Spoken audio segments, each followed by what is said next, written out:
రిస్డిప్లామ్ syrup అని. And అప్పుడు దానికి 2-3 లాక్స్ అవుతుందని చెప్పారు. మేము అంత పెట్టుకోలేము కదా అని చెప్పేసి నేను 1 మంత్ అట్లా డిలే చేశాను. ఇంకా ట్రీట్మెంట్‌కి అంత సిరప్ అంటే మనం పెట్టలేము. ఇంజెక్షన్ అంత కాస్ట్ అంటున్నారు.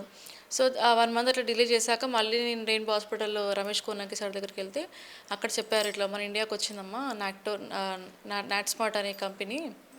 సో, మనం ఆ సిరప్ వాడొచ్చు. 70,000కి అట్లా మనకు అవైలబుల్ ఉందని చెప్పారు. అప్పుడు సిరప్ వాడడం స్టార్ట్ చేశాము. ఇప్పుడు 6 మంత్స్ అవుతుంది సిరప్ వాడబట్టి. దానివల్ల కొంచెం ఏందంటే బాబుకి ఆ డిసీజ్ ఎక్కువ కాకుండా తక్కువ చేస్తదని చెప్తున్నారు కానీ మొత్తం టోటల్ క్యూర్ ఉంటదని చెప్పట్లేదు. ఇప్పుడు బాబు అందరిలాగా ఇప్పుడు బాబు నడవలేడు, మాట్లాడలేడు. ఫుడ్ తినాలన్నా కూడా కొంచెం దిగదనమాట గొంతులో.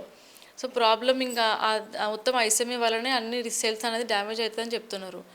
అందరిలాగా నార్మల్గా ఉండి మాట్లాడి అందరిలాగా స్కూల్కి వెళ్ళి ఉండాలంటే ఆ ఇంజెక్షన్ కంపల్సరీ ఇవ్వాలంటున్నారు. మామూలుగా ఎస్ఎంఈ పేషెంట్స్కి 16 క్రోర్స్ ఇంజెక్షన్, 9 క్రోర్స్ ఇంజెక్షన్ ఉంటుంది. మనం ఇప్పుడు ట్రయల్స్లో ఉన్న ఇంజెక్షన్ ట్రై చేస్తున్నాం. అది మలేషియాలో ఉంటుంది. దాని పేరు పెసెమ్లో జీమ్ థెరపీ అని ఇంజెక్షన్ ఏమో. సో, ఇప్పుడు నేనేమనుకుంటున్నా అంటే 16 కోట్లు నా ఒక్క కొడుక్కి పెడితే ఎస్ఎంఈ పేషెంట్స్ చాలామంది ఉన్నారు. నా కొడుకు లాంటి వాళ్ళు ఎంతోమంది ఉన్నారు. వాళ్ళందరికీ హెల్ప్ కావాలని చెప్పేసి నేను ఓన్లీ ట్రయల్ ఇంజెక్షన్కే వెళ్తున్నా.